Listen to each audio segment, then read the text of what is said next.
Kuye kwamemeza abaprofeti emandulo, kumemeza abantu abadala kangaka, ngwe bantwana kanisaleleli ngani.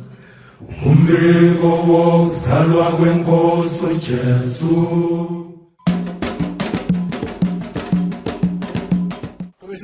O João de Belém pergunta se o candomblé acredita em reencarnação. Eu acho que sim. Acho que nós temos que acreditar, né?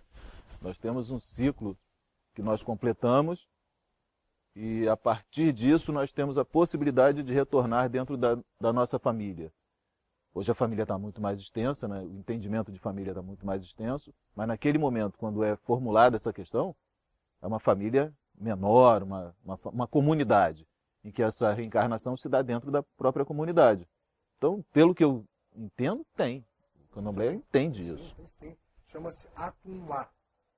Só que o entendimento que o Yorubá dava, e nós que somos descendentes e permanentes dessa cultura damos, é um tanto quanto diferente de outros conceitos de reencarnação, de outras culturas. O Atunlá é um ciclo reencarnatório, através do qual nós percorremos o nosso destino através de várias oportunidades nesta camada do Orum. Inclusive, nós não temos o conceito de retornar para crescer, nem temos o conceito de retornar para pagar. Não temos, né? Não temos o resgate. Temos as nossas falhas, temos as nossas limitações éticas e morais, mas não com o conceito judaico-cristão. O nosso conceito é outro. Quando eu digo, só para complementar, quando eu digo que nós cumprimos a nossa etapa nesta camada do Aie, nesta camada do Orum, é porque, de acordo com a nossa religiosidade, existem 9 camadas do Orum, 9 espaços siderais. Acima da Terra, 4, abaixo mais 4, e o que completaria o 9º é exatamente esta camada onde nós vivemos. Portanto, o mundo é um dos espaços siderais, através do qual a gente complementa esse ciclo. Tem uma coisa que me chama a atenção nessa questão de viver novamente, que são os itãs.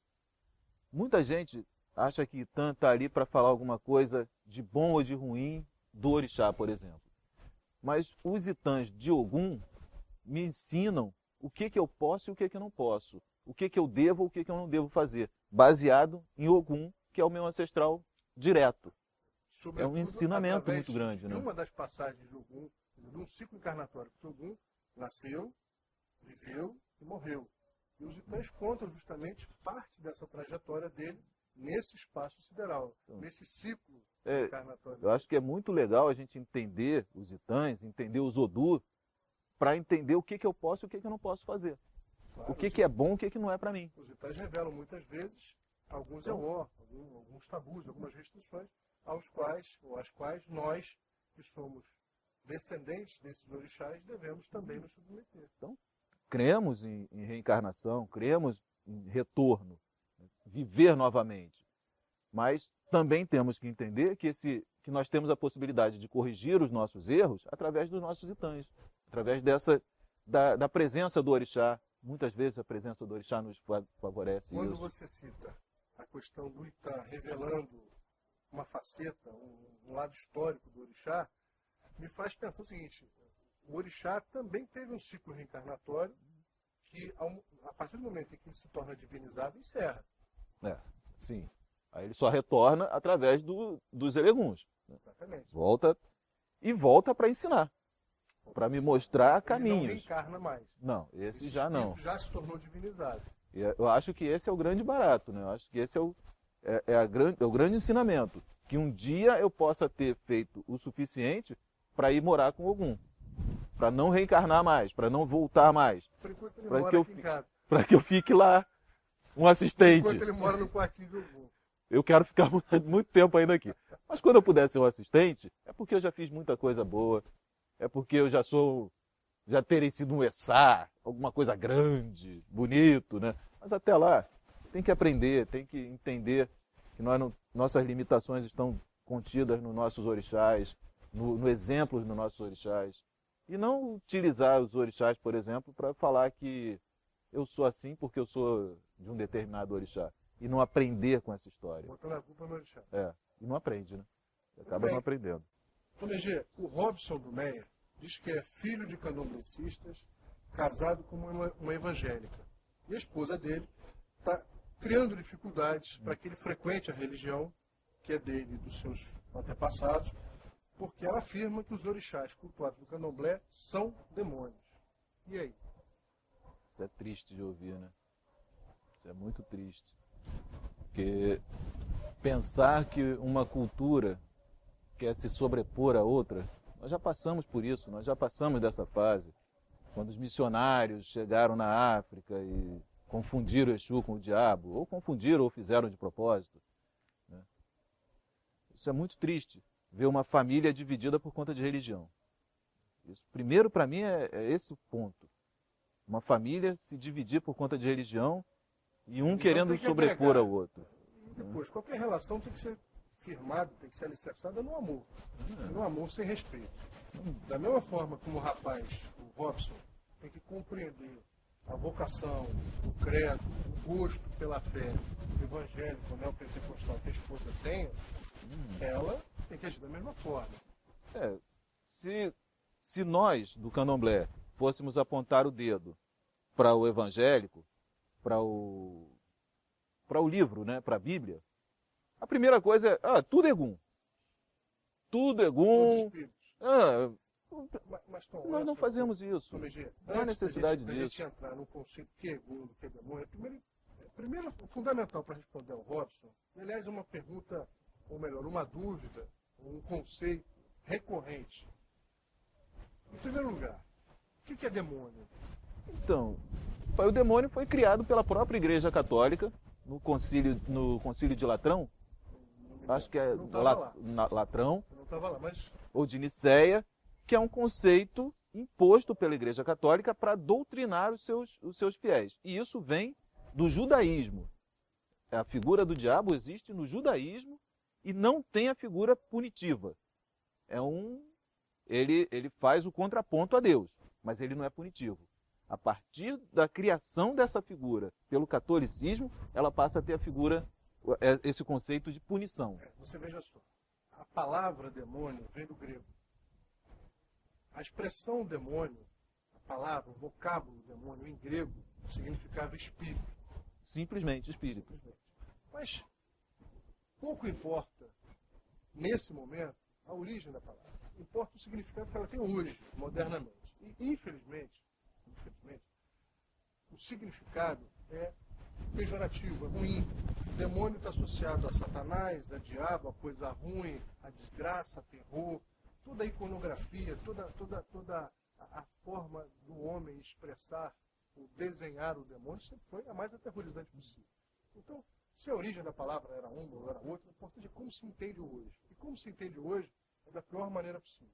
Portanto, é importantíssimo, é fundamental deixar claro que orixá não é isso. Nós não cultuamos diabo. Nós não cultuamos, não faz nem parte da diabo, nossa cultura. Nem demônio, nem nenhum espírito maligno. Nós não cultuamos espíritos malignos. Tenham eles os nomes que tiver. E orixá não é isso. Acho que nós não precisamos, mas já houve necessidade lá na criação do candomblé.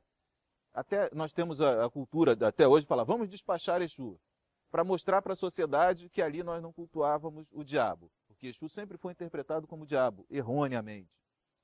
Então havia essa cultura. Eles confundem muito. E nós mesmos, os nossos mais velhos, faziam essa diferença mesmo. Falavam, não, vamos despachar, e era nesse sentido. Só que isso veio até hoje. Nós precisamos também que o nosso povo de candomblé entenda que nós não cultuamos o diabo, que Exu não é o diabo. Não, claro que não. Falar que... Exu é um orixá, é uma divindade, que está associada à comunicação, à energia sexual, e em momento algum, Exu representa o mal. Exu não representa contraponto do que é bom. É fundamental a gente deixar também esclarecido aqui perante o nosso público que o candomblé acredita no bem e acredita no mal. Sim. Mas o mal não é cultuado, nem como orixá, nem como entidade, nada. Existem maus religiosos, existem pessoas que realmente não entendem isso, nem dentro da nossa religião, nem fora. Mas isso não faz parte do nosso contexto. Aliás, essa afirmação não é uma afirmação meramente religiosa, é uma afirmação histórica, uma afirmação filosófica, antropológica. Qualquer um que tenha dúvida ou não queira acreditar no que a gente está falando, pesquise e vai constatar a mesma coisa. O orixá não é assimilado a nenhuma divindade ou entidade maligna. Temos que pensar muito como é que é essa questão de bem e mal. Nós não temos isso, nós não temos essa noção de que o mal é punitivo. O mal, ele é reflexo do que você faz. Então não é por aí. Essa foi a resposta à cabeça de hoje. Eu sou Caetano Veloso, sou Ori e sou cabeça. Atenção! Este veículo de comunicação é reconhecido pela AMA, Associação Nacional de Mídia Afro, pelo seu comprometimento com a responsabilidade e a ética da cultura afro-brasileira. Foro privilegiado não me representa. Xangô me representa. Tonilê de Exu, sou Ori, sou cabeça. Eu sou Haroldo Costa, sou Ori, sou cabeça. O declínio de Ileifé, tema da página da cultura urbana de hoje. Acompanhe.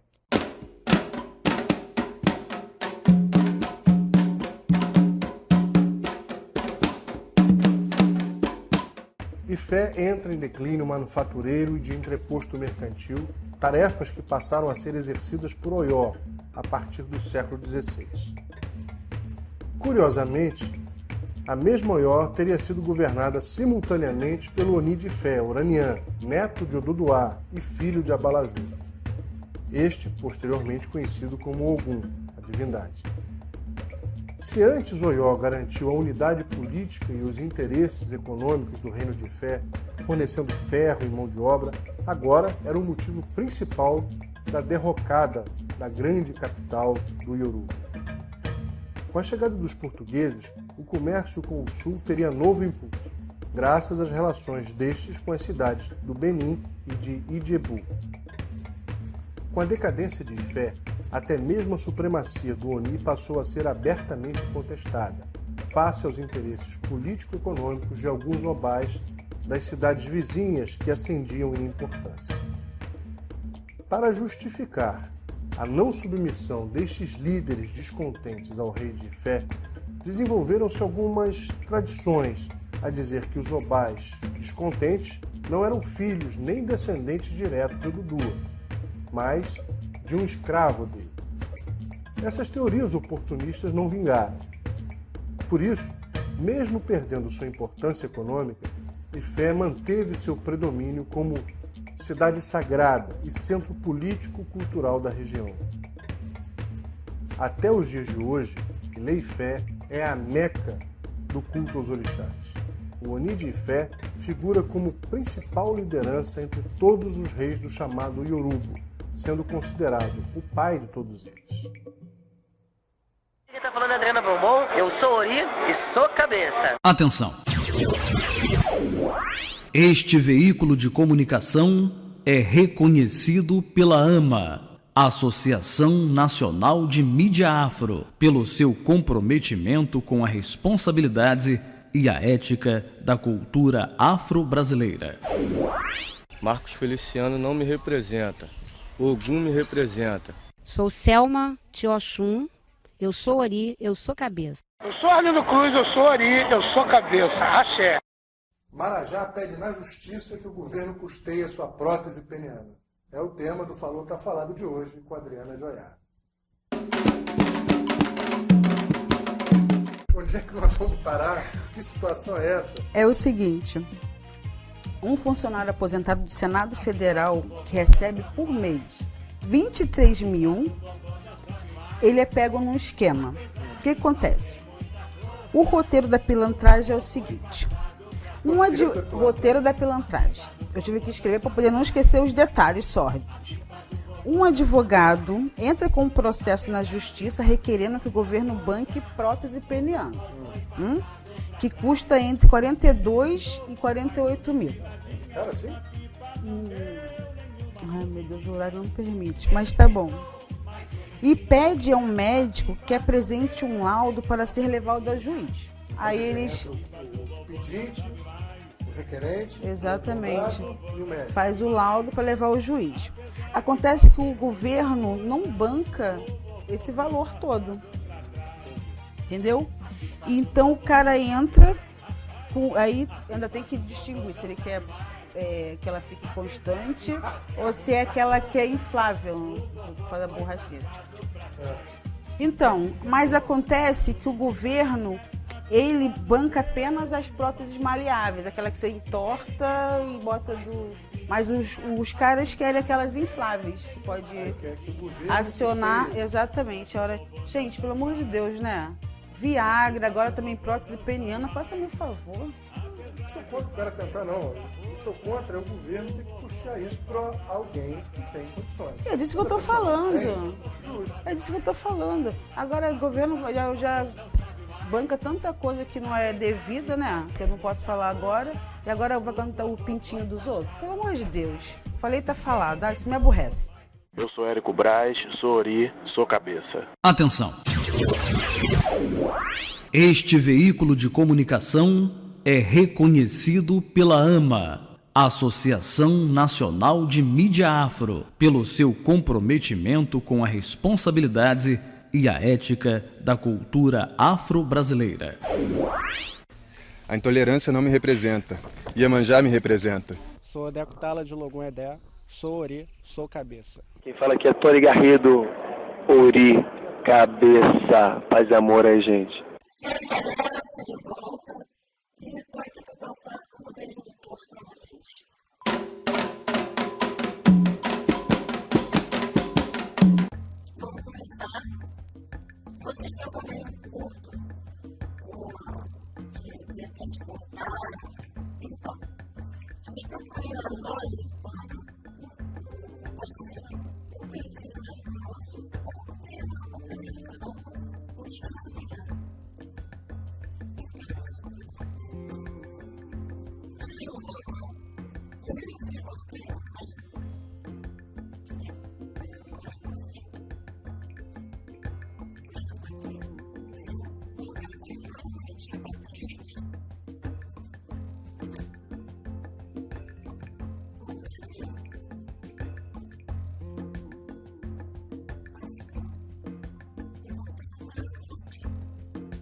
Sou Martinho da Vila, sou cabeça. Atenção!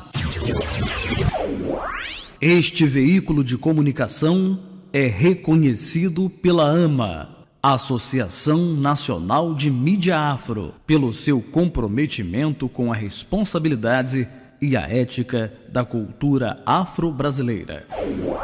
Marcos Feliciano não me representa. Nhansan me representa. Sou Anderson Diotim, sou Ori, sou cabeça. Eu sou da Gama, eu sou Ori, eu sou cabeça. Papo Cabeça de hoje é com o escultor dos orixás, Cláudio Café. Imperdível no Papo Cabeça de hoje. Já, já. Cláudio, há quanto tempo você trabalha com escultura? 20 anos. 20 anos. E seu trabalho é dedicado 100% aos orixás ou não? 90%. Né? E os outros 10%? Os outros 10% é a cultura negra, de uma forma geral. Né? Não consigo sair dessa... Está na mesma praia? Mesma praia. Qual é o tipo de material que você utiliza na tua obra? Basicamente o cedro. Né? E sempre tentando fazer um reaproveitamento de madeiras. Né? Tenho descoberto muitas coisas, reaproveitando janelas, né, utilitários. Tem sido uma grata... Madeira de demolição? Madeira de demolição. E qual é essa madeira? Fim de riga, cedro. Mas assim, para a liturgia do candomblé, o cedro é uma madeira nobre e leve, né? Então não dá peso. Né? Agora para as outras esculturas, né? Madeiras mais pesadas, né? Mas normalmente eu utilizo muito cedro. Agora a curiosidade de todos nós, né? Como é que é o processo de criação do Cláudio Café? Mas é gostoso, né? Primeiro eu me informo, né? Tem que saber o desejo do cliente, quando é uma peça encomendada, né? Saber quais informações ele quer passar nas peças, né? E não fugir, né? das informações que a liturgia já me dá, né? Acho que... Quer dizer, você não se basta no teu conceito sobre aquela divindade. Não. Você quer buscar no teu cliente, vamos dizer assim, aquele que demanda o teu serviço, o que ele deseja da peça. Exato. Que é uma questão de identidade, né? O orixá age de cada forma, né? Em cada cabeça, em cada origem. Né? Então eu tento fazer isso, não sei se consigo, né? Mas as pessoas não têm reclamado por isso. Então é tipicamente uma obra encomendada. Encomendada. Mesmo quando eu faço para acervo meu, né, eu tento sondar de outros meios que não sejam só o meu conhecimento para colocar informação ali. Até para viajar também, né, em algo desconhecido. Né, tentar aprender sempre, né, descobrir naquela madeira algo novo. Né. Pois é, você pega a peça sempre com uma predisposição de realizar algo, ou você assume o desafio de pegar a madeira e deixar que ela vai te mostrando o que ela quer ser? Na grande maioria das vezes, essa é a combinação. Essa talha, a madeira me diz para onde eu vou. Né? Parece que é dizer, mas a madeira escolhe. Né? Eu tenho um acervo de madeiras lá, que às vezes alguns clientes já foram. Tá? Pô, isso aqui é lixo para você, mas essa está ali. Então, costumo dizer que, na verdade, é um trabalho de garimpeiro, né? Esmiuço, tiro e de arqueólogo também. Vou tirando o excesso de madeira que está ali e daqui a pouco a peça se desvenda. Então, Existe algum tipo de orixá que te inspira mais? Coincidência, Exu. Patrono da comunicação. Patrono da comunicação. Gosto muito. Laroie. A figura de Exu é muito emblemática. Assim, mostrar todas as nuances, né? Comunicador, né? Sair daquele senso comum do fala ereto, né? Então, assim, né? Um indivíduo viril, né? Exu é viril, né? Inconstante, né? Pulsante. Então, eu gosto muito de brincar. Cláudio, você tem alguma peça ou alguma obra que te tocou em especial? Eu tenho um xalufã, foi a minha primeira escultura, né? Esguio, um pouco mais de 1 metro, 1,20 m mais ou menos, que eu não me desfaço dele de jeito nenhum. Não consigo me desviar. E as pessoas veem e se emocionam com ele, que é muito expressivo. Né? Também, meio contraditório, mas eu gosto de Exu e eu gosto do meu orixá, eu sou de Oxóssi, mas o xalufã também, aquela questão do senil, né? do idoso, que tem o saber. Né? Então eu gosto muito daquela peça. Mas você faz esculturas propriamente ditas e também faz paramentos de orixás. Sim. É diferente o processo de criação? É diferente. A escultura, você tem que pensar nela como um todo, né? Os 3 lados, tentar harmonizar todos os lados da peça. Né? Os aparamentos, às vezes, tem um grau de dificuldade, mas é bem mais fácil. Né? Você normalmente repete, né, a outra face. Né? Na escultura, não. Ela tem um lado, cada lado tem uma particularidade, né? Tem uma dificuldade na confecção e tem um peso. Então você tem que dosar, você tem que ser harmônico. Então é um desafio maior. Fazer uma escultura é mais desafiante. Como é que o orixá fala através da madeira? Poxa, cada fala é uma, né? Não tem uma fala igual à outra. Mas eu digo, vou reproduzir o que os meus clientes me dizem. Né? O primeiro olhar, né, parece um peso bruto. Né? E quando você pega a peça, ela demonstra uma leveza. E isso é o orixá.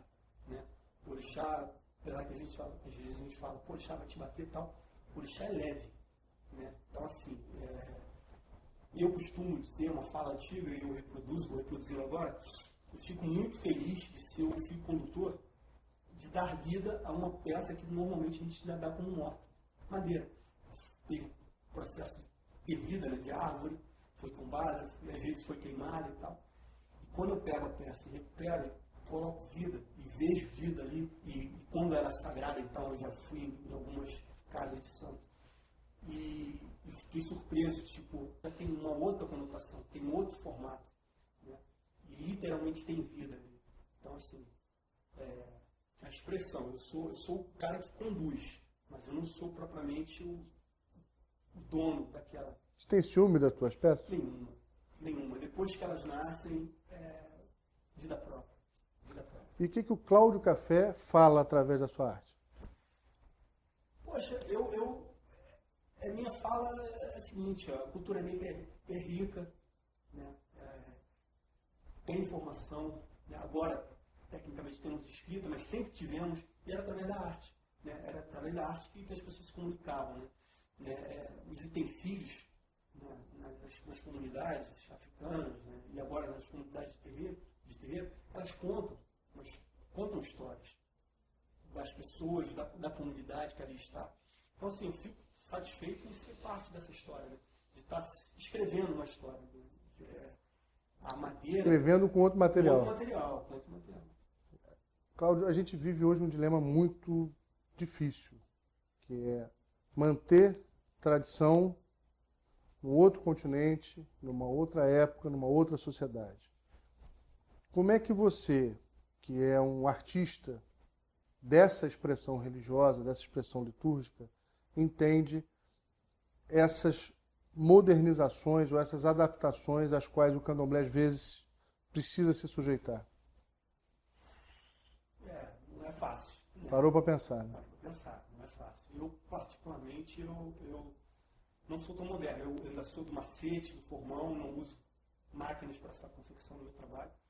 E eu acho que você tem que aceitar a modernidade, mas manter sempre a tradição. Não sei de encontrar forma. Esse limite que é muito difícil. É muito tênue, né? Quer dizer, o bom senso, às vezes, para uns toca diferente que para outros. Né? Mas acho que você não consegue saber para onde vai se você não sabe de onde veio.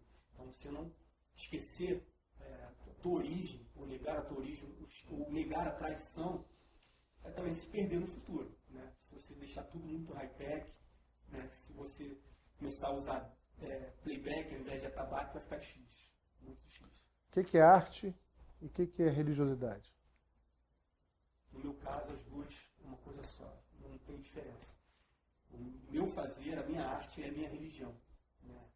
E agora, sendo uma figura religiosa, tento trazer um pouco de brilho, né? Um pouco de satisfação para o olhar, né? O religioso. Né? Então, para mim, as duas se confundem. Não sei aonde termina uma, a outra começa. É difícil. Esse, Cláudio Café, o escultor dos orixás, direto do Papo Cabeça para você no programa Ori.